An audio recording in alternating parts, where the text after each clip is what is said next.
frauds. Go ahead, explain a little bit about contracts for us, will you? Well, for those who aren't legal professionals, the statute of frauds basically is the legal mumbo jumbo for the common sense that we all grew up with. If you're going to do something, go enter into a business agreement or a consumer agreement, and it's substantial, get it in writing. The key magic number when you're purchasing goods or service, a good, is $500. $500. If you enter into an agreement to purchase something or to sell something that's worth more than $500 and you don't have it in writing, you're really not preparing yourself for what could conceivably lay ahead if there's a dispute. Cool. Well, here we got you on the web here. So we are broadcasting on the web. Can you see Henry there? There's a little picture of Henry right over there. I feel like the weatherman. And there's a front coming in from the south. But okay, so yes, every contract, every time you make an agreement with somebody, every time you offer to buy something and they accept it, you have a contract. 3 parts of a contract: offer, acceptance, and consideration, right? Mm-hmm. And consideration is what, Henry? It's really the value. Typically, it's money for most of us, or the promise to pay money. Yes. And sometimes it's just the promise to do something else. Or to forbear from doing something. Or to forbear from doing something else. Forbear. What does forbear mean? I don't know what there's that the 3 little is bears. That 4 bears in a row? You gotta exactly, like a paralegal is to attorney. We could all go back to that old classic movie, The Paper Chase, which was all about going to law school. And what law school was that? That was Harvard. Harvard. Where'd you go? I went to Rutgers, Camden. That's just like Harvard. Just like Harvard, just down south. Down south a little bit. Everything is the Harvard of wherever. Rutgers is the Harvard of New Jersey. Has of New Jersey. That sounds great. Okay, so we have an offer, we have acceptance, and we have consideration, we have a contract. All right? Now, a contract the offer must mirror the acceptance. So if you say, hey, I'll buy your house for $500, or let's make it a consumer thing, I'll buy the VCR for $500, and you say, okay, then we have a contract, right? As long as you have the key terms agreed upon, then yes, you can have a contract based on the exchange of 2 promises. Okay, so we have an exchange of 2 promises. I've defined what I'm buying. I'll buy your VCR. I've defined what I'm buying.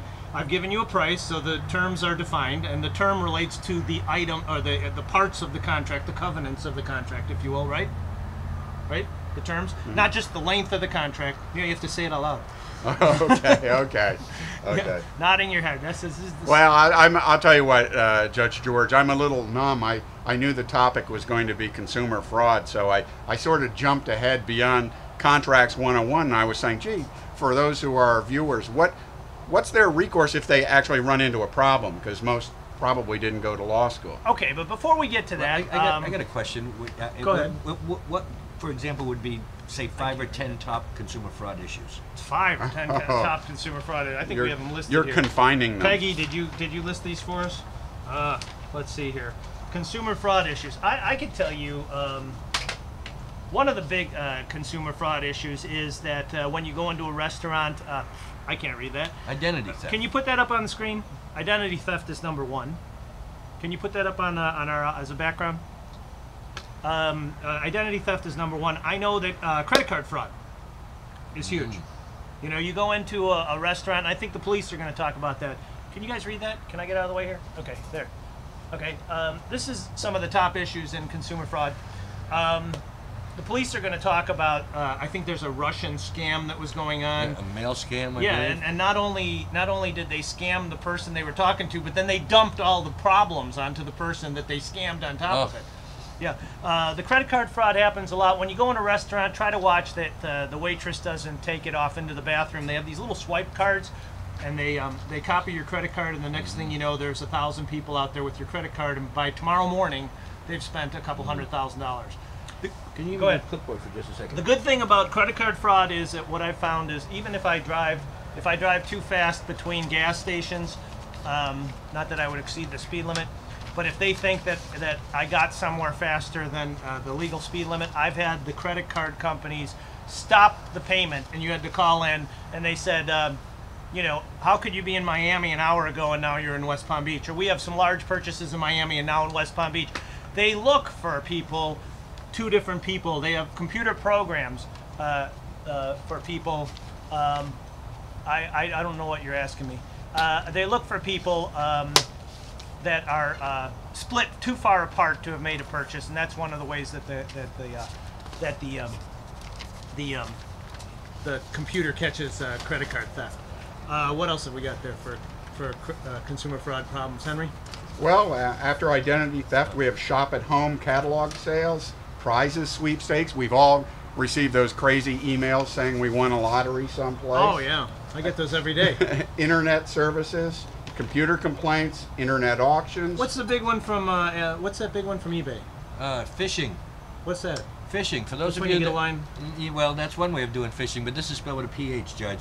For those of you that do shop on the internet or use your computers quite often, you've probably been noticing a rash of emails coming to you saying that, oh, you've won this, click this link. Or you've received something that says if you happen to use PayPal to pay for your purchases, there's a problem with your account. We need for you to log in. Or we've noticed someone else log into your account. We need for you to verify, so log in. I'll give you one clue right here. PayPal will never identify an email to you without using your first or last name or your business name. So if it says something like Dear PayPal Member, they're phishing with a PH. That's PHISING. They're trying to get you to click on a link to go to another site that has nothing to do with PayPal, and when you type in your username and password, now they got you.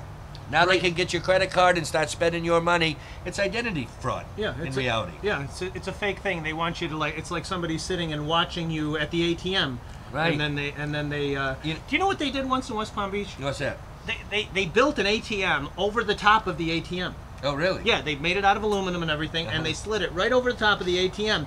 And people would put their money and their deposits in it, and then in the morning they would rob. And the bank didn't figure it out for like 3 days. They did it 3 days in a row. They got caught. Oh, jeez. If they would have done it once, they would have got away with it because it looked exactly like the ATM. Yeah. You know, I often tell people that should I buy on the internet? Is it safe? Am I going to get caught? Is somebody going to steal my identity?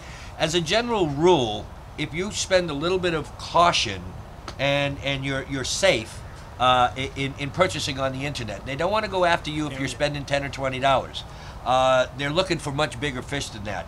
And I think we've got a video coming up here, if I'm not mistaken. Oh, is that what this is? That's we're going to cut away for a video. Okay, Judge? All right, go ahead. What's this video about? I think this has to do with the officers of the law over on the West Coast talking about wasn't one of those guys problems. like a Secret Service agent? He's really smart. I think, look and see if you could figure out which one's the Secret Service agent in this you can video tell the coming up. GQ look. Okay, we'll cut to that video now. Thank you.